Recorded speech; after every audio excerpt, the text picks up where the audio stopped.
Hey everyone, welcome to this video about the accusative case in Latin. This is from the Vulgate course. This is number 106 through 107. Let's jump in and get started. Okay, the first sentence is, the teacher praises the good boys. Subject of the sentence is teacher. Subject of the sentence, nominative case. What's he doing? He's praising, verb. And what is he praising? Okay, here's where the accusative comes in. Whatever receives the praise is, in English, a direct object. I always put it inside a rectangle so my students can always recognize the pattern. The teacher praises the direct object. So this is a direct object, and it goes into the accusative case. Now this adjective here, good, is describing the direct object, so it is also in the accusative case. The direct object in Latin goes into the accusative case. That's what this lesson's about. The is an article adjective, the is an article adjective, we can get rid of those. Alright, let's diagram this. We have the teacher, that's terrible writing, praises. What does he praise? Direct objects always go on the main line after a half stick.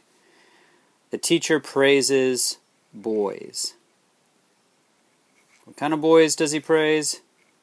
Good boys. Or the boys. Now all we have to do is translate this into Latin. And teacher in Latin is magister. That's where we get the English magistrate and magisterial, magister. It's also where maestro comes from in other languages. Magister laudat. There's only one teacher praising here, so we say laudat. And then boys, if he was praising one boy in the accusative case, it'd be puer.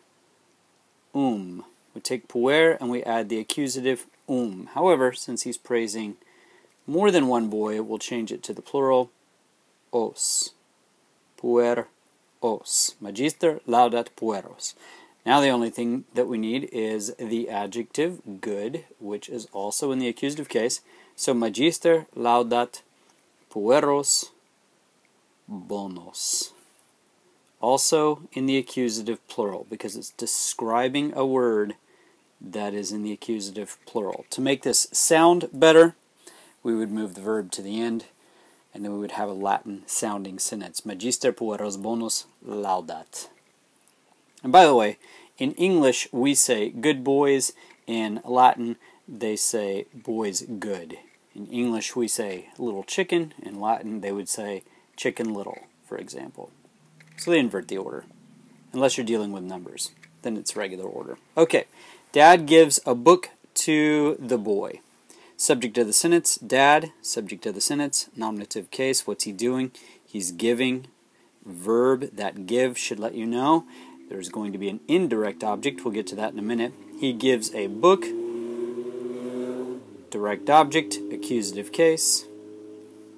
He gives a book to whom? To, preposition to, boy, object of the preposition to, the boy, prepositional phrase.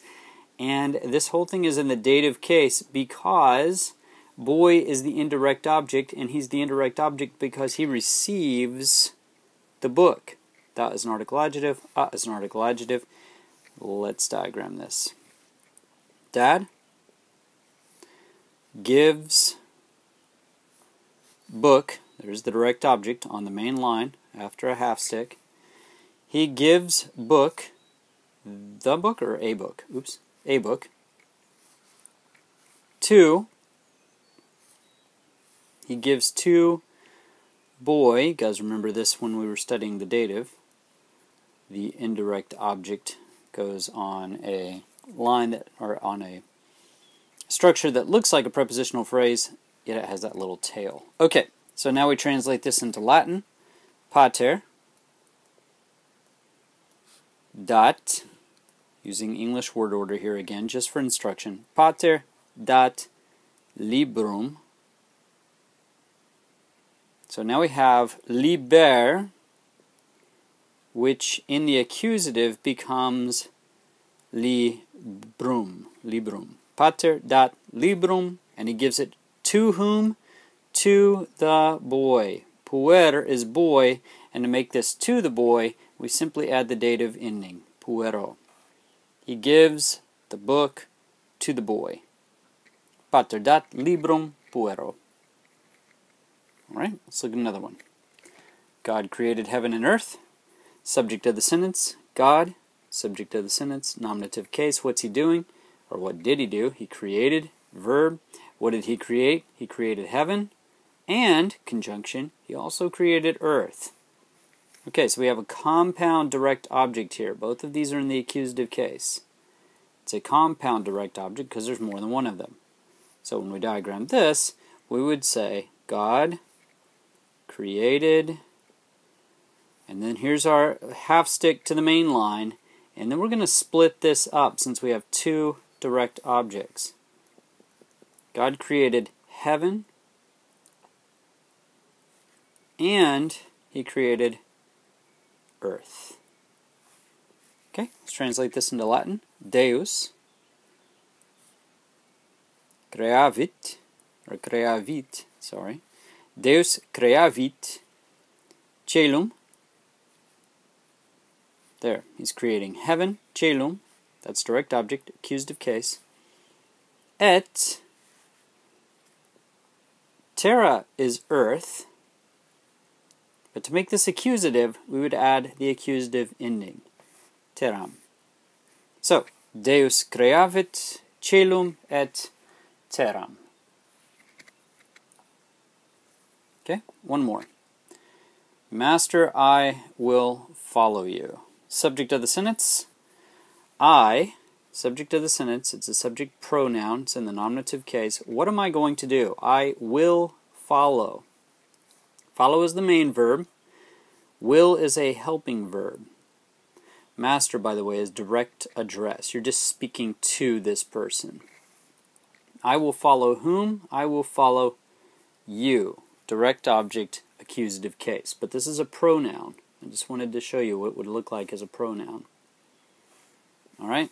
Master, I think, just goes on a line up here above the diagram like this. I need to verify that. But anyway, Master, I will follow,